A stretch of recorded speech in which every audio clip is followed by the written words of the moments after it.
Perkenalkan, nama saya Lavinia Hasibuan, NPM 19010070036.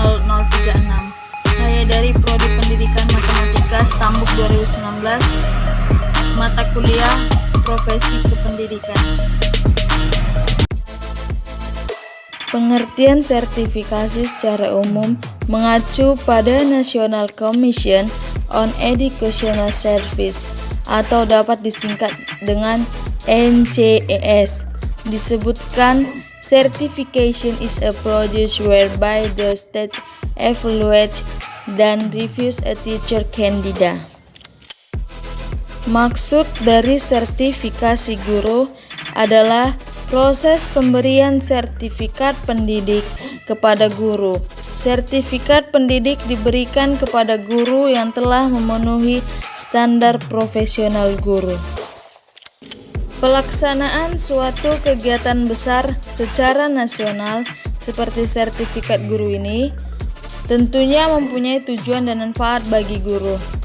Sertifikasi guru bertujuan untuk yang pertama yaitu menentukan kelayakan guru dalam melaksanakan tugas sebagai agen pembelajaran dan mewujudkan tujuan pendidikan nasional. Yang kedua yaitu meningkatkan proses dan mutu hasil pendidikan. Yang ketiga, meningkatkan martabat guru. Dan yang keempat yaitu meningkatkan profesionalitas guru. Sehingga tanggapan saya yaitu karena sertifikasi guru itu tidak menjamin peningkatan mutu dalam pendidikan. 5 penyebab munculnya guru yang sudah memperoleh sertifikat sebagai pendidik profesional namun tidak melakukan tugasnya secara profesional di lapangan. Yang pertama yaitu penyebabnya karena itu masih banyak guru yang tidak menekuni profesinya secara total. Yang kedua, rentan dan rendahnya kepatuhan guru terhadap norma dan etika profesi keguruan. Yang ketiga itu pengakuan terhadap ilmu pendidikan dan keguruan masih setengah hati dari pengambilan kebijakan dan pihak-pihak yang terlibat.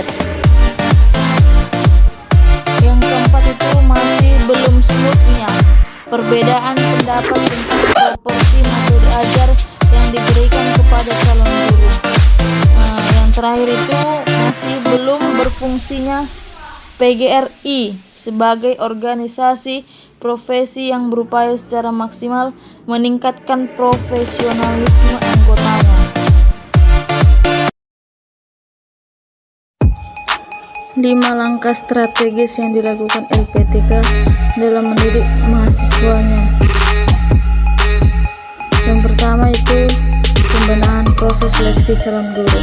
Oleh karena mengembangkan misi luhur sekaligus berdampak besar dan panjang bagi pembentukan kualitas generasi bangsa melalui tenaga guru yang dihasilkannya, LPTK perlu melakukan proses seleksi calon guru secara berkualitas. Yang kedua itu pembenahan intrakurikuler. Dalam rangka mempersiapkan generasi, LPTK dapat melakukan pembenahan secara intrakurikuler. Ini berarti LPTK perlu menata dengan cermat standar isi kurikulumnya. Yang ketiga, pembekalan secara ekstrakurikuler. Senada dengan hal ini, tantangan hidup yang dialami calon guru, apalagi tantangan hidup pada zaman globalisasi serba kompleks dan penuh dengan ketidakpastian, tidak sepenuhnya dapat diantisipasi secara intrakurikuler melalui kekuliahan di LPTK. Yang keempat, pencetakan guru vokasi.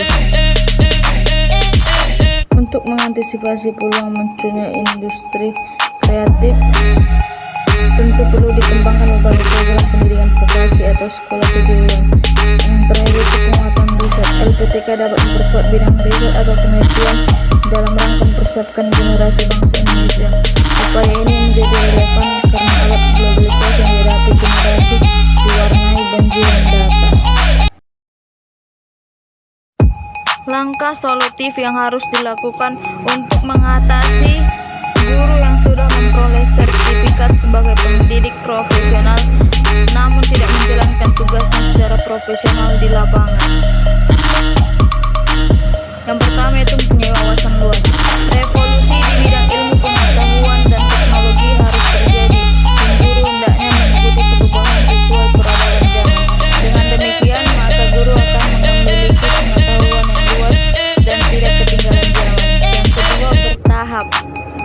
Belajar ilmu adalah setahap demi setahap, dari tahapan 1, 2, dan seterusnya.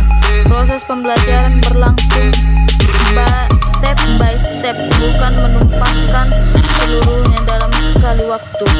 Melalui proses tahapan diharapkan pembelajaran akan lebih mudah dipahami peserta didik.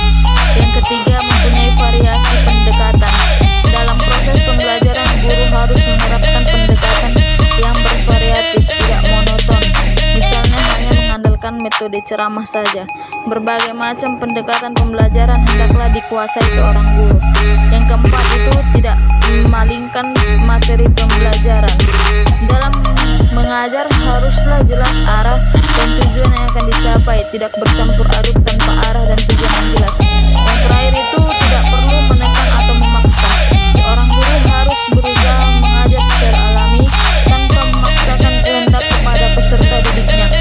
Jika memaksakan kehendak akan berdampak buruk bagi perkembangan psikologis siswa.